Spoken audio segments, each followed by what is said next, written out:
Pengenalan. Tradisi berasal daripada bahasa Latin iaitu tradition yang bermaksud diteruskan. Dari segi bahasa, tradisi adalah sesuatu kebiasaan yang berkembang dalam kehidupan masyarakat, amalan yang menjadi adat kebiasaan atau yang diasimilasikan dengan ritual adat atau agama. Kaum di Malaysia mempunyai warisan kesenian masing-masing yang wujud sejak dari zaman dahulu lagi. Salah satu warisan kesenian yang diwarisi sejak zaman dahulu sehingga sekarang adalah pakaian tradisional.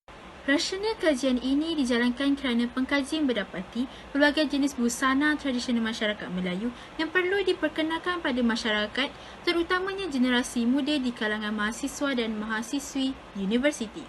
Pada masa yang sama, pengkaji juga ingin melihat sejauh manakah busana tradisional masyarakat Melayu tersebut memberikan konsep, kesan, implikasi dan cadangan dalam diri mahasiswa dan mahasiswi semester 1 Universiti Sains Islam Malaysia. Persoalan kajian. Yang pertama, apakah tahap pemahaman mahasiswa dan mahasiswi terhadap tradisi pembuatan dan pemakaian busana tradisional masyarakat Melayu di Semenanjung Malaysia? Yang kedua, apakah persepsi mahasiswa dan mahasiswi terhadap kesan, implikasi dan cadangan terhadap tradisi pembuatan dan pemakaian busana tradisional masyarakat Melayu di Semenanjung Malaysia? Objektif kajian. Objektif pertama, mengenal pasti tahap pemahaman tradisi pembuatan busana tradisional Melayu, sejarah busana tradisional Melayu dan jenis-jenis busana tradisional masyarakat Melayu di Semenanjung Malaysia. Objektif yang kedua, mengenal pasti persepsi mahasiswa dan mahasiswi terhadap konsep, kesan, implikasi dan cadangan terhadap tradisi pembuatan dan pemakaian busana tradisional masyarakat Melayu di Semenanjung Malaysia. Lokasi kajian. Pengkaji telah mengenal pasti tempat kajian. Kajian dijalankan di sebuah universiti yang terletak di daerah Seremban. Universiti yang telah dimaksudkan ialah Universiti Sains Islam Malaysia. Seterusnya kita beralih kepada skop kajian. Pengkaji akan menumpukan kepada pemahaman konsep tradisi pembuatan dan pemakaian busana tradisional masyarakat Melayu di Semenanjung Malaysia dalam kalangan mahasiswa dan mahasiswi semester 1 di sebuah universiti. Satu set soal selidik telah digubal khas untuk mengumpulkan data tentang konsep, tradisi pembuatan dan pemakaian busana tradisional masyarakat Melayu di Semenanjung Malaysia dalam kalangan mahasiswa dan mahasiswi. Perpustakaan adalah tempat kami untuk mengumpulkan maklumat dan data kajian untuk mendapatkan maklumat awal berkaitan dengan tradisi pembuatan dan pemakaian busana tradisional masyarakat Melayu di Semenanjung Malaysia. Kajian literatur telah dilaksanakan melalui penyelidikan di perpustakaan dan melalui carian di sumber-sumber internet. Secara umumnya terdapat 3 busana tradisional masyarakat Melayu di Semenanjung. Busana tradisi Melayu lelaki, busana tradisi Melayu perempuan dan pakaian adat istana. Pola busana Melayu lelaki yang popularnya dipakai adalah baju kurung cekak musang dan baju kurung teluk belanga yang dipadankan dengan seluar kabul dan kain sarung. Seterusnya terdapat persamaan juga busana yang dipakai kaum Hawa yang dipunyai baju kurung cekak musang dan baju kurung teluk belanga yang lebih dilabuhkan. Istimewa bagi kaum Hawa ini dipakai dengan selendang. Terdapat juga baju belah yang biasa dipakai oleh para wanita Melayu tradisi.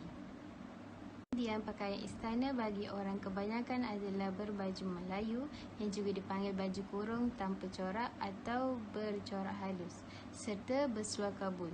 Dan dia juga diperlukan untuk pakai stokin dan bersepatu. Para lelaki ini juga hendaklah memakai songkok baldu hitam.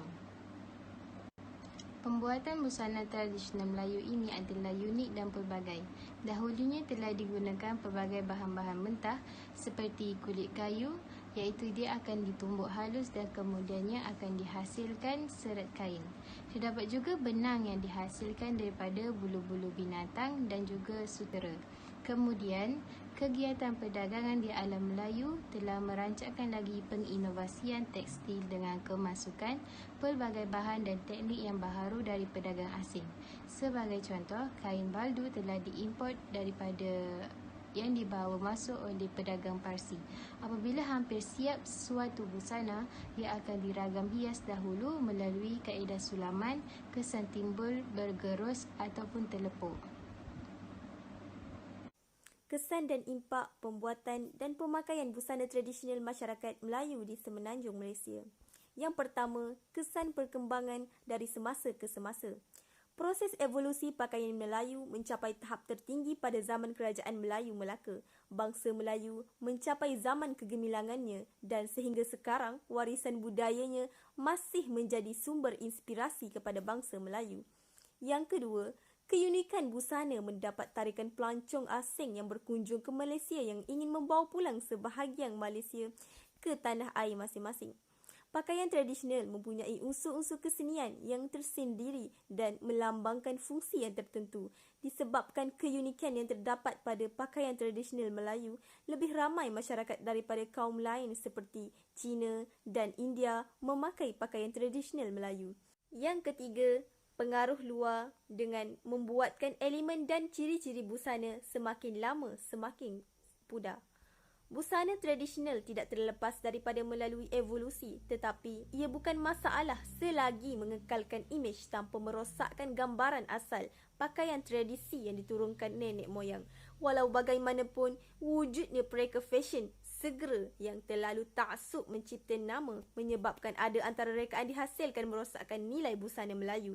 Ia terjadi kerana kelemahan sebahagian pereka fashion terhadap sejarah dan kelemahan mengenai teori serta kajian adat budaya.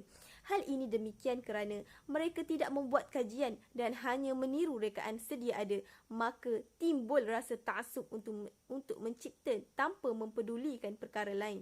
Sedangkan dari segi adabnya, kita perlu menghormati dan pertahankan busana tradisi yang ada.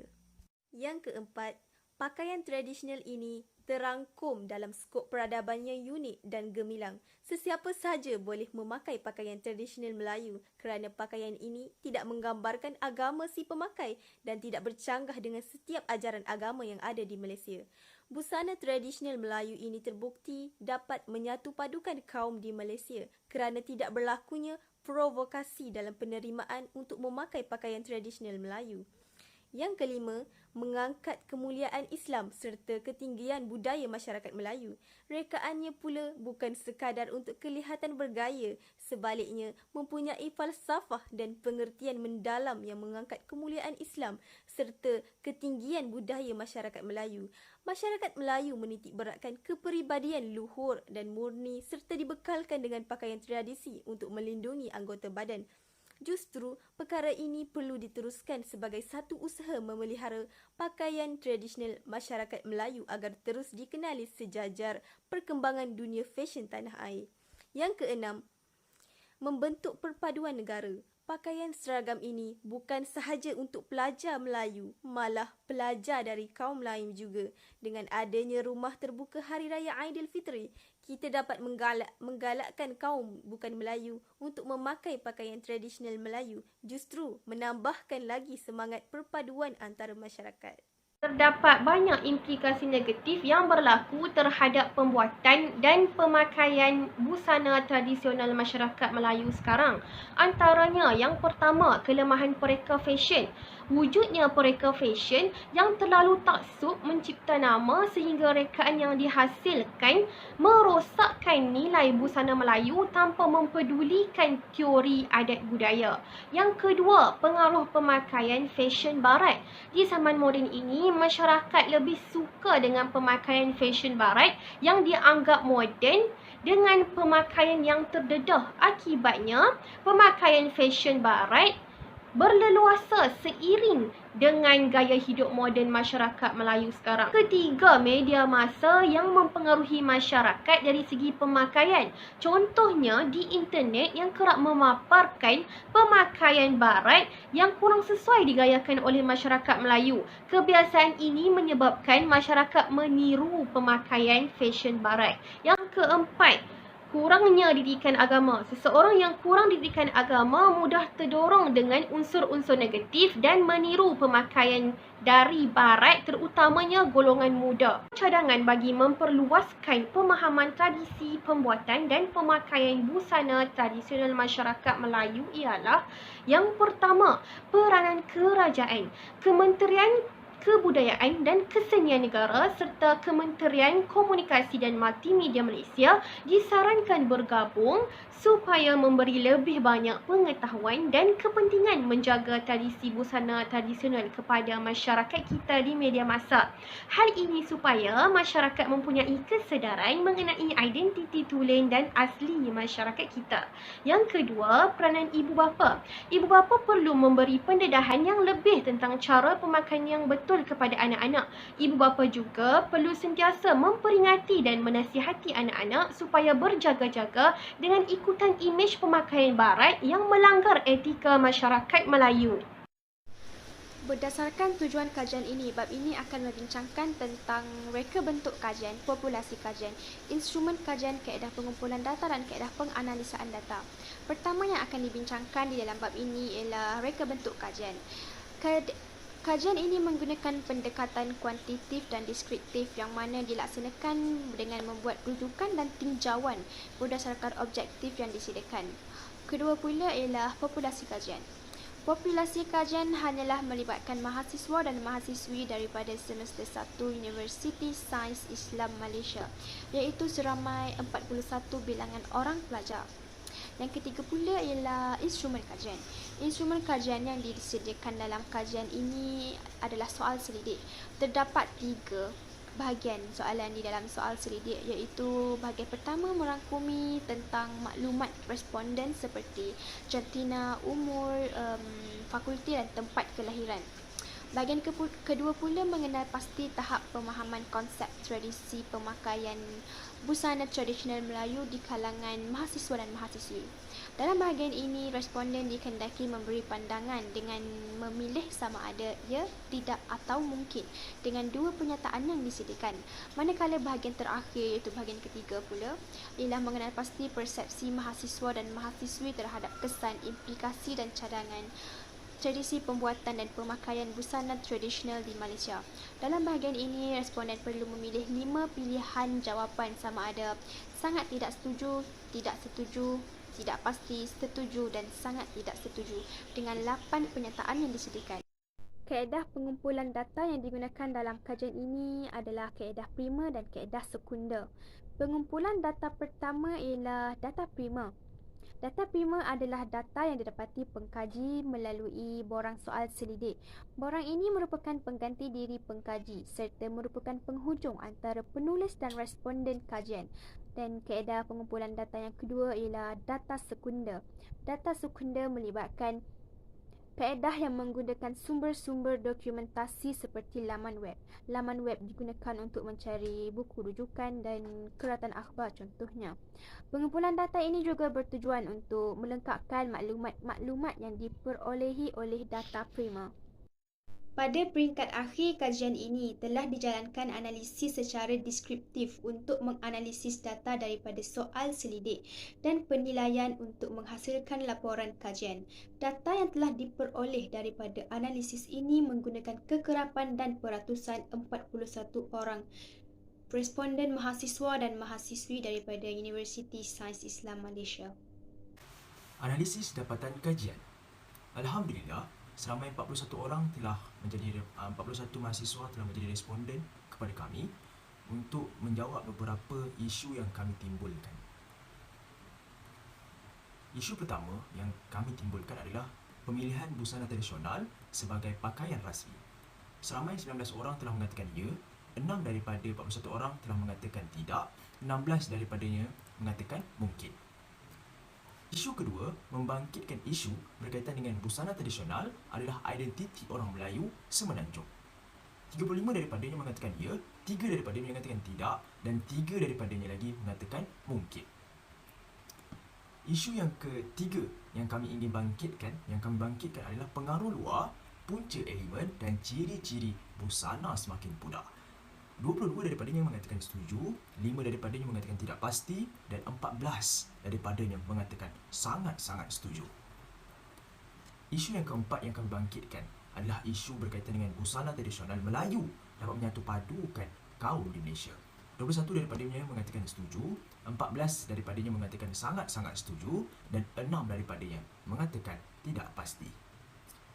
Duduk isu keempat, bangkit isu kelima. Isu kelima, kami berceritakan tentang implikasi negatif berkaitan kelemahan pengetahuan teori adat budaya di kalangan mereka fashion. 21 daripadanya mengatakan setuju, 1 daripadanya mengatakan sangat tidak setuju, 10 daripadanya mengatakan tidak pasti dan 9 daripadanya mengatakan sangat-sangat setuju.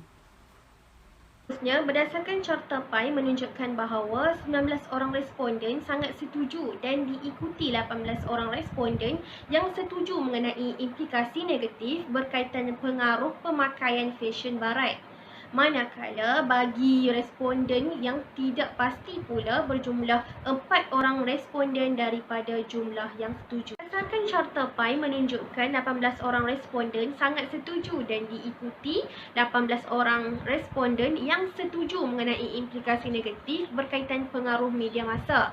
Manakala bagi responden yang tidak pasti dan tidak setuju pula masing-masing berjumlah 4 dan 1 orang responden daripada jumlah yang setuju. Berdasarkan carta PAI menunjukkan bahawa 18 orang responden sangat setuju dan diikuti 16 orang responden yang setuju mengenai implikasi negatif berkaitan kurang didikan agama. Manakala bagi responden yang tidak pasti pula berjumlah 7 orang responden daripada jumlah yang setuju. Seterusnya, berdasarkan carta PAI menunjukkan bahawa 16 orang responden sangat setuju dan diikuti 18 orang responden yang setuju mengenai cadangan berkaitan peranan kerajaan dalam memberi pendedahan kepada masyarakat. Manakala bagi responden yang tidak pasti pula berjumlah 7 orang responden daripada jumlah yang setuju.